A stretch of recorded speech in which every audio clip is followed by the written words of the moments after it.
Well, look at that. I had another take that did not age well.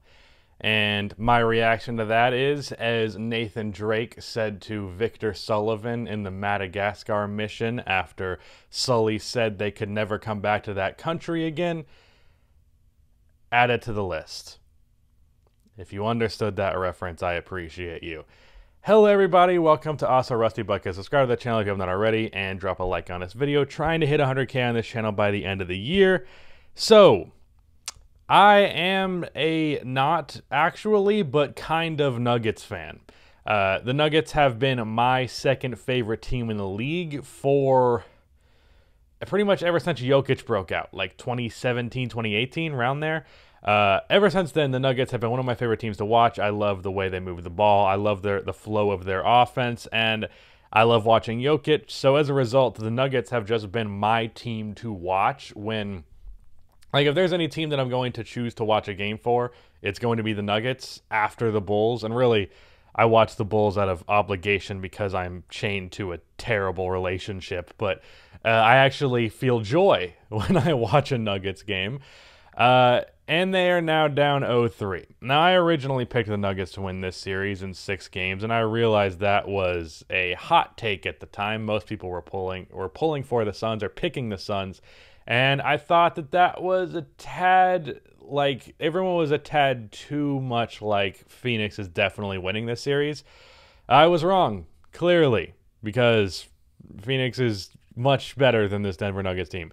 Now, of course, you have to add the catalyst that Jamal Murray is not playing in this series, and that is a big deal. And it felt like a really big deal in this game, specifically because as I was realizing that the Nuggets were going to lose this game, I was like, part of the reason why is their offense is struggling at putting pressure on the rim.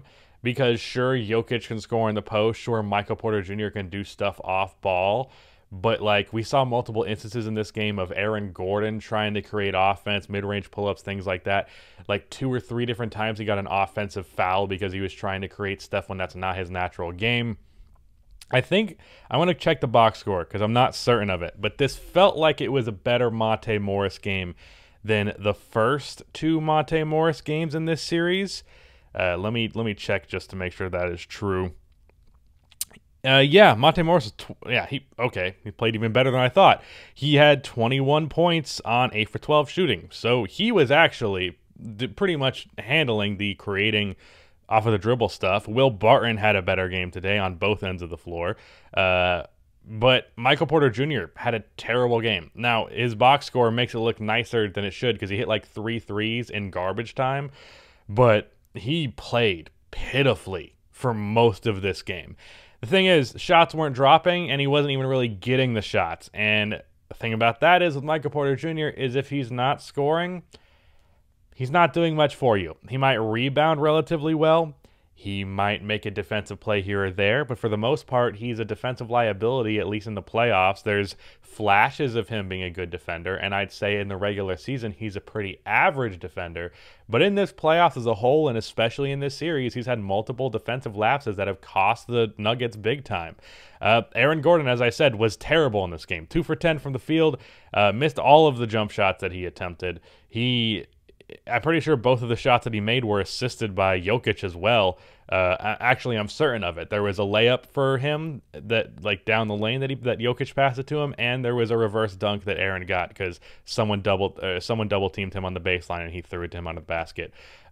So literally did nothing creating offense wise. Michael Porter Jr. was dog shit creating offense wise.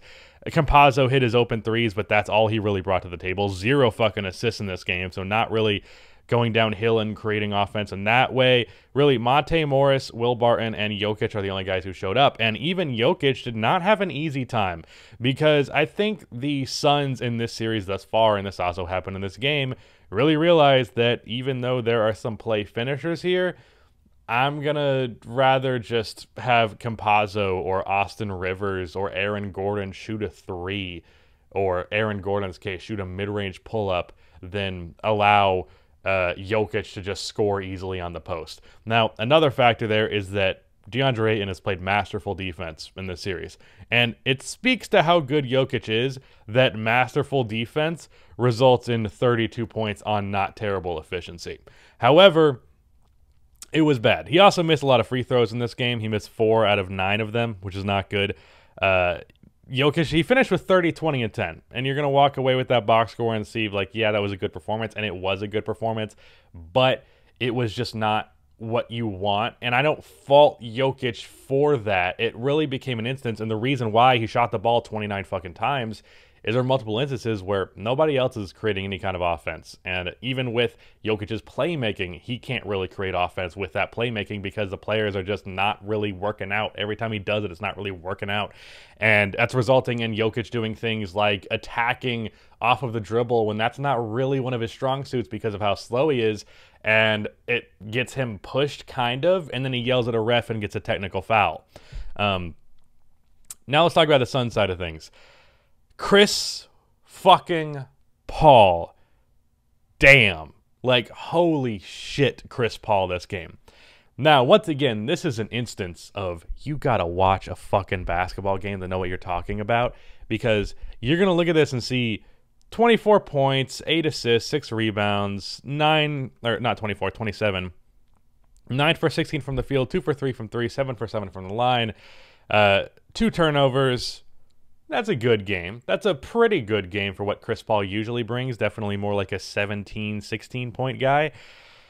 But man, that 27 felt like 60. And I'm not exaggerating, because what I mentioned the Suns could do in my series preview video, they didn't really do much in the first 2 games. They did it in spots, they did it in stretches, but they didn't do it a lot until this game.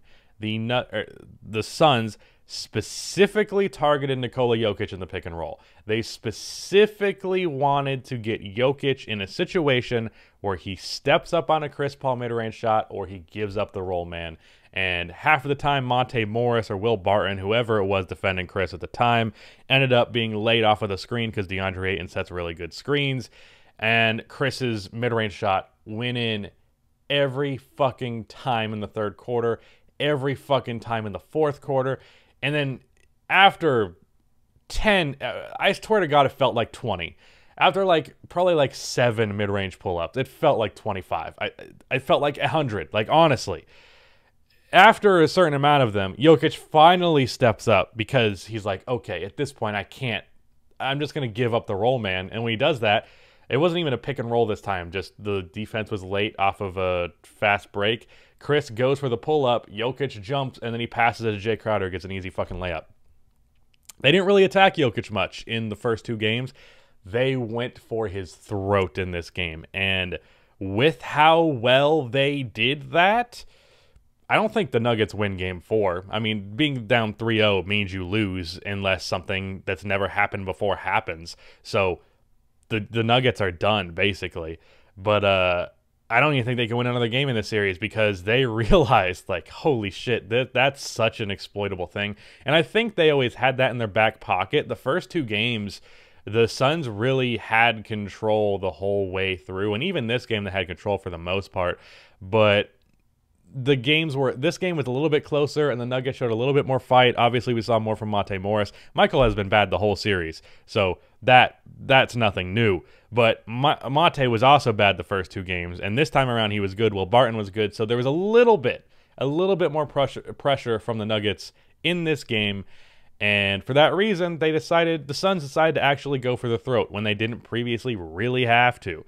And then we saw what we saw. And even though they did defend the pick and rolls poorly, the Nuggets, and Jokic specifically defended them really poorly, Chris Paul still made difficult shots, and he still made not shots that go in every time, even if you are Chris Paul.